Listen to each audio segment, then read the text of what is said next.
Jakarta, seorang penulis. Saya mau tanya sama Pak Rocky. Bangsa itu kan terlahir dari rahim seorang ibu. Dan kata Bapak juga kecerdasan itu kan datangnya dari seorang ibu secara genetik. Tapi di sisi lain Bapak bilang kebijakan itu ada yang dungu gitu kan. Bagaimana Bapak bisa menjelaskan paradoks itu sendiri? Dan bagaimana Pak Rocky bisa menilai seorang perempuan itu cerdas secara genetik tanpa dididik di sekolah? Terima kasih. Selamat siang. Sekalian atau gimana Bung Rocky, atau satu-satu? Satu, oke, silakan. Betul, kecerdasan manusia itu diturunkan melalui rahim perempuan. Logis. Karena supaya generasi tumbuh, sustain, mesti ada yang lahir. Yang bisa melahirkan cuma perempuan. Jadi, kalau ayahmu pintar, pasti kena ibu nenekmu pintar, ibu ayahmu. Kalau ibumu pintar, pasti kena nenekmu juga pintar. Logisnya begitu. Tetapi, setelah seorang manusia dilahirkan dari rahim perempuan, untuk mewujudkan ide the politics of hope, setiap perempuan menginginkan putra-putrinya meneruskan kehidupan. Begitu dia lahir, dia langsung pindah dari rahim ibu pergi pada rahim laki-laki. Terangkan apa itu rahim laki-laki? Rahim laki-laki adalah kebijakan yang dibuat oleh kepala negara yang menyebabkan satu dari 4 bayi yang lahir hari ini akan mengalami kekurangan nutrisi di otaknya oleh stunting. Prevalensi stunting 24-20%. Artinya 1 dari bayi yang lahir akan menyusut otaknya 20-30%. Dilahirkan oleh ibu untuk jadi cerdas. Begitu pindah ke rahim APBN, dia jadi dungu di situ. Itu namanya rahim laki-laki. Karena hak si bayi untuk memperoleh vitamin, memperoleh kacang hijau, memperoleh susu, berubah menjadi biaya untuk aspal jalan tol Jokowi. Trade off-nya di situ. Tidak mungkin kecerdasan itu tumbuh tanpa nutrisi. 1/4 dari nutrisi bayi, 1/4 dari APBN yang seharusnya tiba di puskesmas berubah menjadi fondasi IKN, berubah menjadi kereta cepat. Itu yang terjadi. Merampok APBN untuk membiayai legacy yang sifatnya material. Jelas. Jadi pembodohan itu terjadi karena si bayi pindah dari rahim ibu pergi pada rahim laki-laki. Rahim laki-laki. Rahim dinasti. Lebih dari itu, bayi yang sama, begitu dia lahir, dia sudah dibebani oleh hutang Jokowi 40-50 juta per bayi. Hutang kita itu gabung jadi 17 triliun. Cuma hutang negara. Harus dibebankan pada si bayi ini. Jadi Anda bayangkan, semua perempuan Indonesia, begitu dia hamil, gembira, akan ada masa depan. Bergairah ibunya, wajahnya cerah. Lembaga survei datang, ibu, Anda senang gak hamil? Senang. Kan akan ada generasi akan jadi bonus demografi. Tapi coba lembaga survei bertanya langsung pada si bayi. Hai bayi, mau gak kamu lahir hari ini? Beri saya preferensinya. Datang ke para Madinah. Para Madinah datang, kasih data pada si bayi. Sebelum disurvei, kasih data dulu dong baru fair. Bayinya mengerti bahwa kalau dia lahir hari ini, dia akan dibebani utang 50 juta. Kalau dia lahir dari ini, mungkin sekali dia dari 4 bayi itu kena stunting, otaknya berkembang. Maka rame-rame bayi itu bilang, kami ingin tinggal di rahim itu. Itu jawaban jujur dari bayi. Jadi saya mau menerangkan demografi itu. Untuk memperlihatkan bahwa semua kebijakan disebut pembangunan itu menghina dari awal intelektualitas manusia, merendahkan intelek kita. Karena Pak Jokowi hanya ingin memamerkan sesuatu yang tangible, terlihat. Kecerdasan memang tidak terlihat, karena memang nggak ada pada dia mungkin. Itu yang kita lihat kan. Pak Jokowi keluarin semua kartu-kartu Indonesia Pinter, kartu apalagi Manula, kartu sehat segala macam. Ada satu kartu yang dia nggak mau keluarin, dia mau pegang sendiri. Namanya KID, Kartu Indonesia Dungu.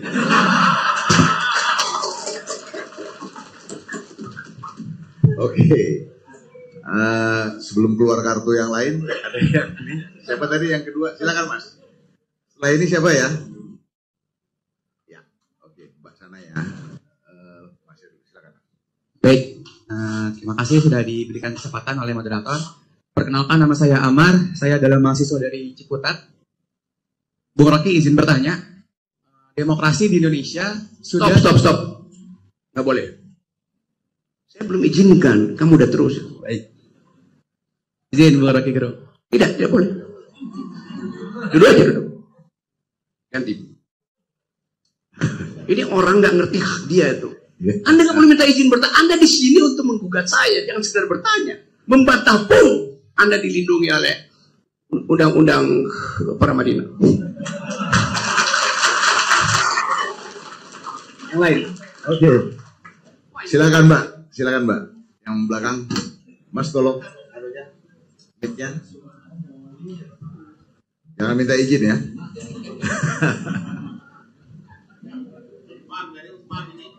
Ya, selamat siang. Perkenalkan, nama saya Fatira, saya mahasiswa hubungan internasional. Saya mau bertanya mengenai perihal tadi sudah sempat dibahas juga mengenai bonus demografi di negara kita, Bung. Kan sebenarnya bonus demografi ini merupakan bonus di negara lain itu kan banyak ya, kayak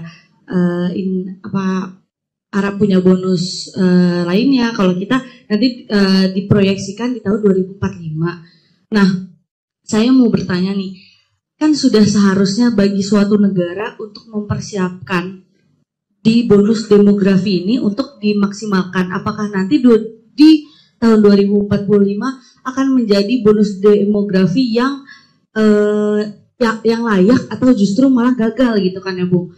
Nah, saya mau bertanya, apakah sebenarnya kita tuh dalam kepemimpinan akan sama aja gitu?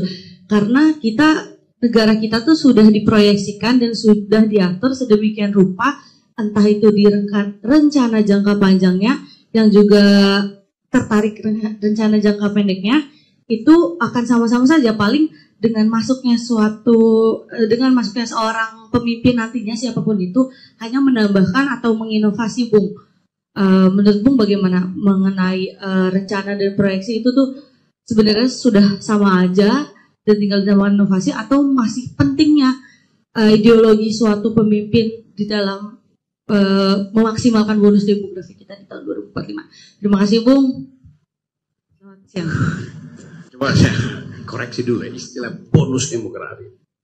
Istilah konyol, salah tapi dipakai terus itu. Anda baca literatur, gak ada istilah bonus demografi. Yang ada demographic dividend. Cuman Jokowi kan, jangan terus dah. Bonus itu diberikan cuma-cuma tuh. Dividen artinya mesti ada dulu investasi, baru bisa dapat dividennya. Ada yang diinputkan di sini. Dari awal Anda bisa tentukan bahwa gak akan ada bonus demografi. Kalau bayi yang lahir hari ini, dia harus bayar utang dulu, dan isi kepalanya akan drop 30% otaknya. Mana mungkin ada bonus demografi ya? Kesalahan kedua adalah kabinet sama Jokowi nggak pernah menerangkan bahwa bonus demografi, kalau pakai istilah mereka, itu baru disebut bonus dibandingkan dengan perkembangan demografi yang sama di Filipina, di Thailand, di Vietnam misalnya. Pak Jokowi bilang, kalian anak-anak muda, kalian akan bonus demografi, kalian akan punya penghasilan 10 kali lipat sejak sekarang. Masuk akal. Kan ekonomi kita bertumbuh. Apalagi kalau Jokowi di impeach itu. Kita akan dapat bonus demografi 10 kali lipat pendapat kalian 2045. Senang kalian? Iya. Itu kalau anak muda seumur kalian di Vietnam, Thailand, Hong Kong, Singapura, negaranya bertumbuh cuma 2 kali lipat baru Anda bonus. Nah karena itu kalau misalnya IQ orang Singapura 105, IQ kita 78, 10 tahun kemudian dia bertumbuh 30 kali, kita cuma bertumbuh 10 kali, tetapi kita miskin. Karena itu namanya perbandingannya begitu cara membaca statistika. Jadi begitu cara kita melihat, jangan kita dihipnosis. Anda akan, iya bonus demografi, kalau cuma ada satu negara di Asia, yaitu Indonesia. Kan mesti ada perbandingan, apalagi negara lain yang Eropa misalnya bisa speed up berkali-kali lipat. Jadi batalkan ide itu. Akan ada bonus demografi versi Jokowi. Kamu ganti sendiri. Bonus demografi versi Pak Madinah, bila IQ nasional kita udah minimal 112. Terima kasih. Mas, saya kasih kesempatan yang tadi. Kalau mau naik, tapi jangan pakai minta izin ya. Bung Rocky ini baik orangnya. Ayo, silakan.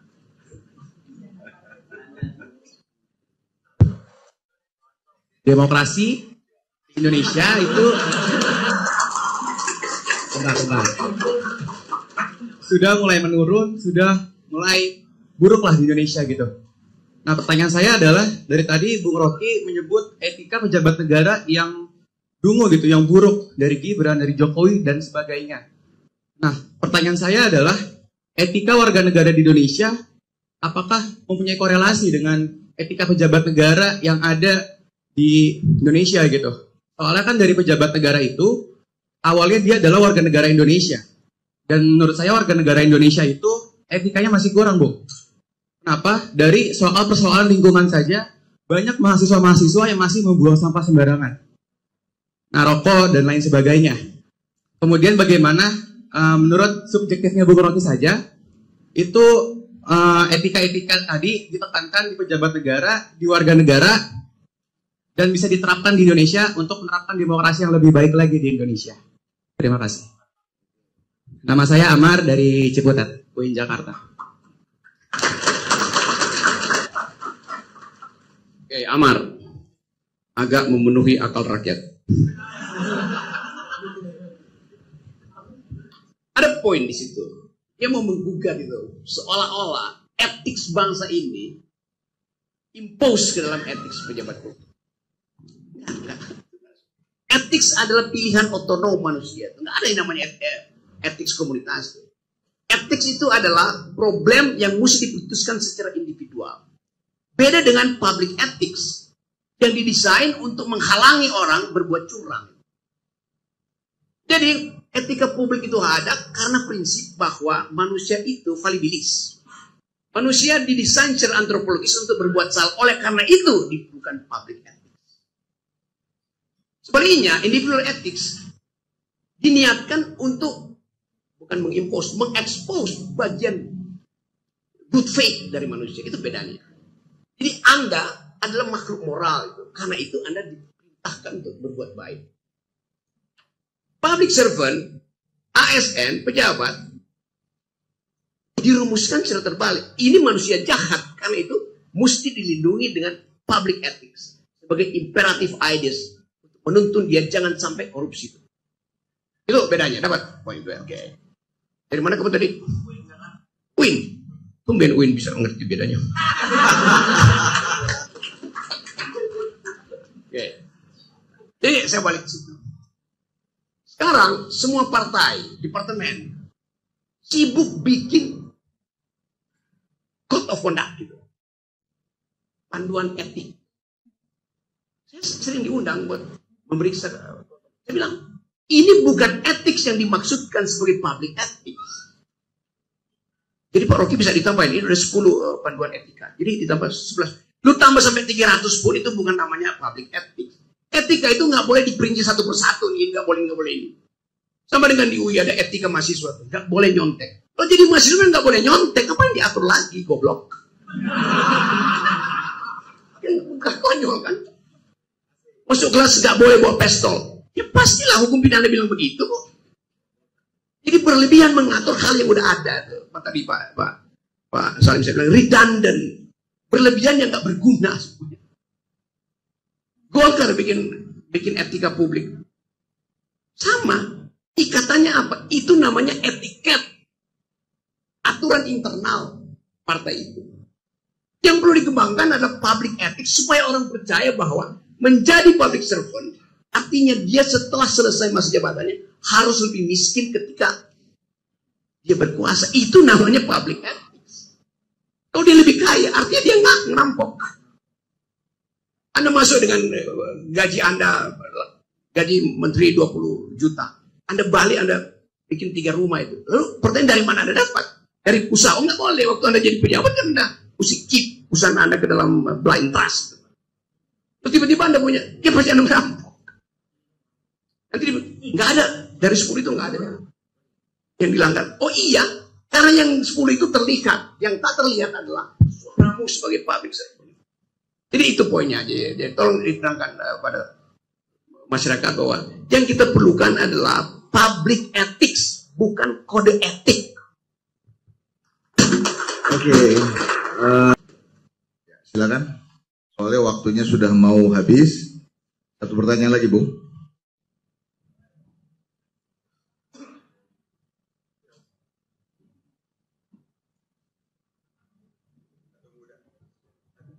Selamat siang, Bu. Ya. Saya mau bertanya berkaitan dengan apa yang tadi sempat jelaskan bahwa kita ada tren pergeseran dari market barusan ke market society. Maksudnya market ekonomi menuju ke market society. Yang saya takutkan adalah market society itu membawa otomatisasi di dalamnya. Orang-orang terbiasa dengan sesuatu yang sifatnya otomatis. Nah, saya takutnya 2040 bukannya bonus atau sesuatu yang cuma-cuma. Semuanya pengen semuanya otomatis, bahkan pemerintahan pun jalan secara otomatis. Nah, apa yang mesti dilakukan untuk menggerakkan masyarakat yang memang sudah menjadi market society yang tergantung sama sesuatu yang sifatnya otomatis. Pertama itu, jangan sampai nanti, menurut peribahasa ya, bagai kerbau dicucuk hidungnya, mau-mau aja gitu. Nanti orang-orang ini justru berubah. Bagai kerbau yang dicucuk hidungnya justru bangga, karena dia anggap piercing gitu, cucukannya gitu. Ya, sampai situ. Makasih. Oke, coba kita lihat soal itu di dalam global ideas of recent civilization.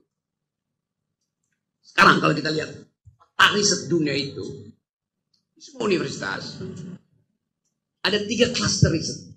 Satu adalah soal human genome, soal DNA, yang sudah diriset kira-kira 30-40 tahun. Dan mungkin udah selesai tapi tinggal 9-9-nya. Tempel-tempel. Supaya kita paham, anak UIN tadi yang cerdas itu, Amar, Anda semester berapa sekarang? Semester 3. Rencana Anda DO semester berapa? 7, Bung, 7. Jadi dia punya rencana untuk DO, bukan untuk menyelesaikan. Artinya dia tahu di semester 7 dia udah menguasai cluster riset tertentu. Di dunia riset tentang human genome masih berlangsung tapi polanya udah selesai. Kita bisa tahu, kita asal usulnya, saya di gambarnya Pak Dipo Alam, saya datang dari Minahasa. Tapi mungkin saya datang dari semak-semak Afrika 4 juta tahun yang lalu. Human genome kita bisa lihat di dalam peta genome manusia. Riset kedua adalah soal big data. Untuk mempelajari behavior kita dalam konsumsi, di dalam relasi seksual.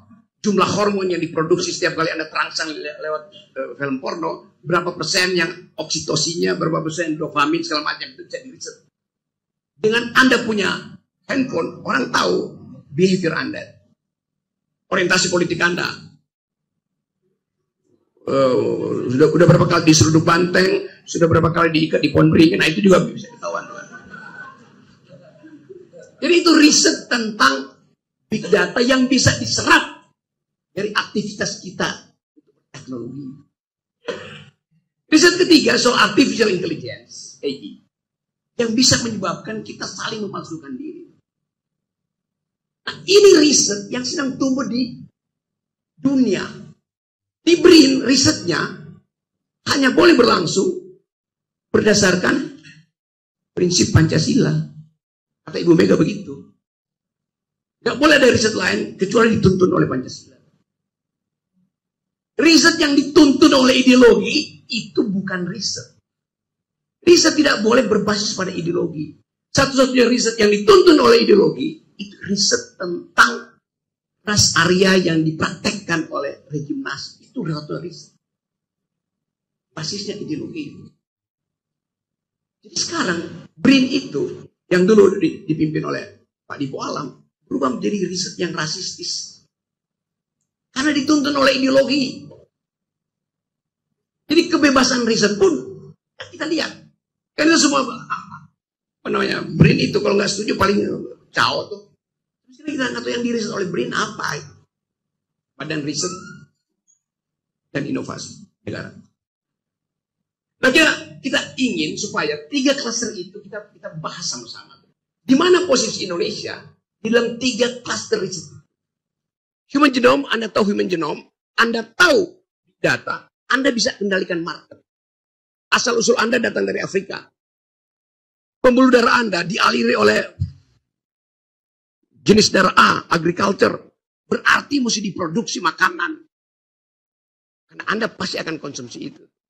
Untuk mengetahui berapa banyak Anda bisa produksi, berapa banyak perusahaan bisa menipu Anda, dibantu oleh artificial intelligence. Dalam politik juga begitu, politik dunia juga begitu. Tetapi yang unik hari ini, ada pertumbuhan tadi etika global. Karena merasa bahwa kalau kita andalkan bumi ini untuk dieksploitasi berdasarkan big data, dengan informasi human genome yang dimanfaatkan lewat artificial intelligence, diolah lewat sini, maka kita akan jadi manusia-manusia konsumen. Itu yang membuat para ideolog kapitalis bahkan menganggap bahwa kalau model growth ini masih diteruskan, dunia ini akan hancur karena soal lingkungan. Itu dasarnya kan.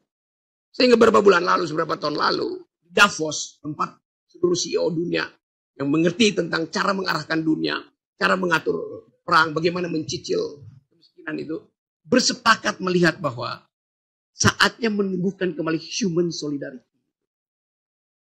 Jadi ajaib, dunia sekarang bicara tentang human solidarity.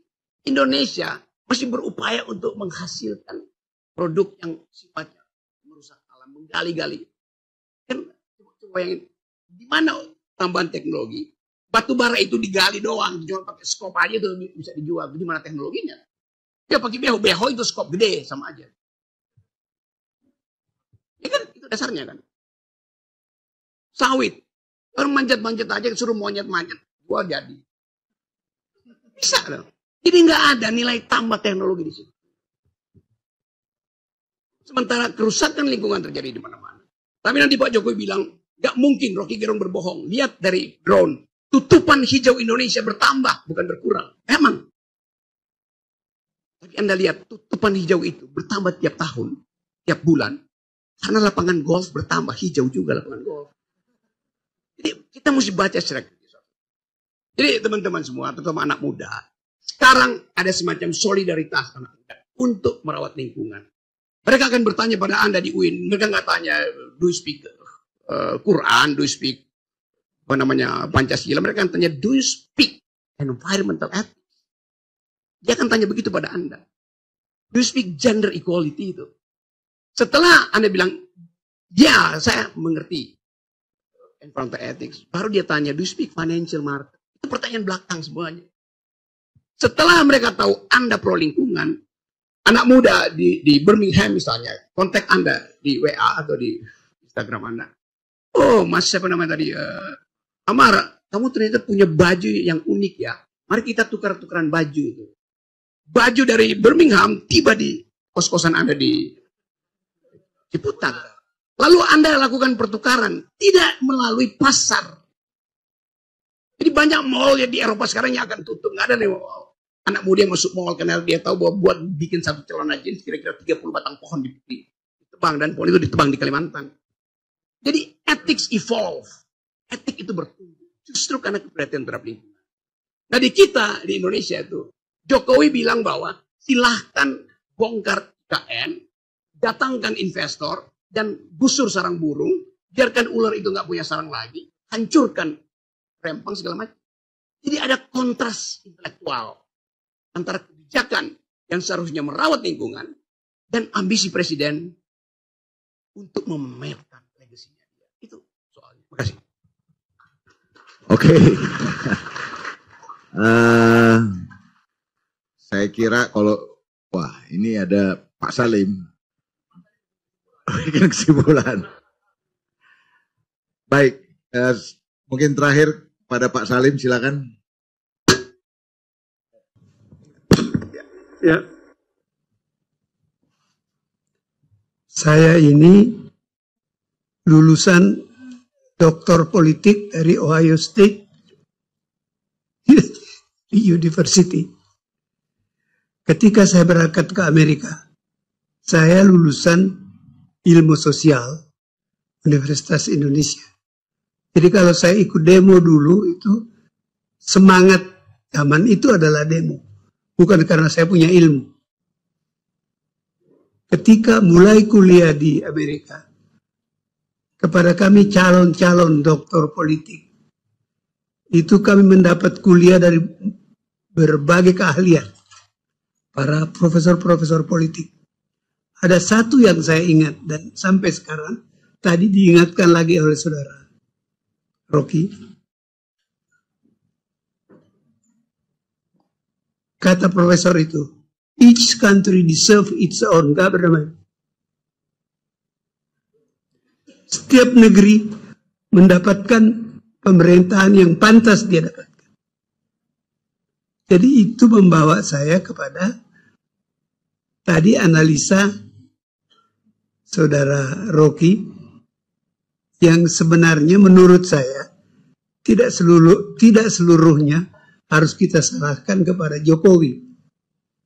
Sebab Jokowi itu adalah refleksi dari kita. Karena kita bodoh, IQ-nya rata-rata rendah, ya kita pantasnya dapat presiden seperti itu.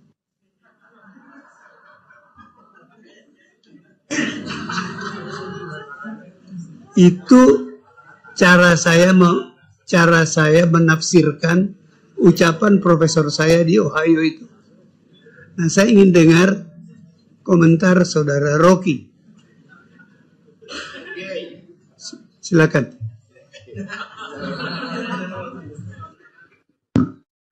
Oke, Profesor Haji Salim Said. Ya,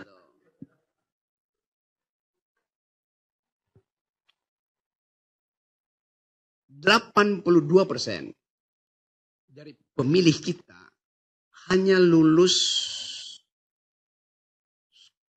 7 tahun, artinya tidak lulus SMP.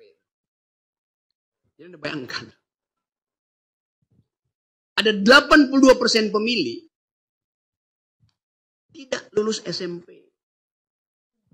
Mereka inilah yang dimanfaatkan oleh seorang yang enggak punya ijazah untuk disogok dengan BLT, disogok dengan amplop. Kan itu problem kita tuh. Jadi memang ada semacam resiprokasi antara keinginan untuk menguasai kedunguan publik dengan kedunguan dia sendiri. Itu korelatif. Kalau dia cerdas, dia akan bilang bahwa pemilu hari ini kami akan biayai supaya tidak ada operasi uang di desa-desa. Tapi sejak sekarang Anda masuk dalam desa-desa, udah ada spanduk, kami menerima serangan fajar. 10 tahun Jokowi memerintah nggak berubah untuk itu. Artinya dia pelihara. So, kita berupaya untuk mengingatkan bahwa mental seseorang yang hanya ingin memamerkan capaian-capaian fisik, melupakan bahwa demokrasi tadi is the government of reason through the government by the people. Dia nggak mau reason itu tumbuh. Karena kalau reason itu tumbuh, akan membayangkan kekuasaan. Kata pepatah Itali, el sueno della razón produce monsters. Bila akal tidur, maka monster akan menguasai malam. Dan monster itu sekarang lagi berupaya untuk menguasai publik politik Indonesia lewat Mahkamah Konstitusi. Itu dasarnya. Jadi sekali lagi kita mau hentikan itu. Karena mereka, they are riding the tidal wave of stupidity. Itu yang terjadi kan. Gak ada satupun ketua partai yang datang mengatakan, saya punya dissenting opinion terhadap Gibran. Ada SBY tapi sedikit, ya siksa. Saya tahu itu. Mana Golkar pernah ucapkan, walaupun saya tahu kasak-kusuk dalam Golkar, jangan Gibran, jangan. Demikian juga Pak Prabowo di Gerindra tuh, ya separuh mungkin bilang iya sebelum enggak. Tapi mengucapkan itu saya kira telak dengan argumen yang kudus, tapi sekudus tajam, gak ada yang berani. Jadi saya kira kita mau ucapkan itu sekali lagi, supaya Indonesia tidak ditenggelamkan oleh dunguisme. Assalamualaikum warahmatullahi wabarakatuh. Waalaikumsalam. Oke, terima kasih banyak Bung Rocky. Saya kira saya tidak akan menyimpulkan. Sekali lagi kita beri tepuk tangan yang meriah untuk Bung Rocky. Terima kasih banyak.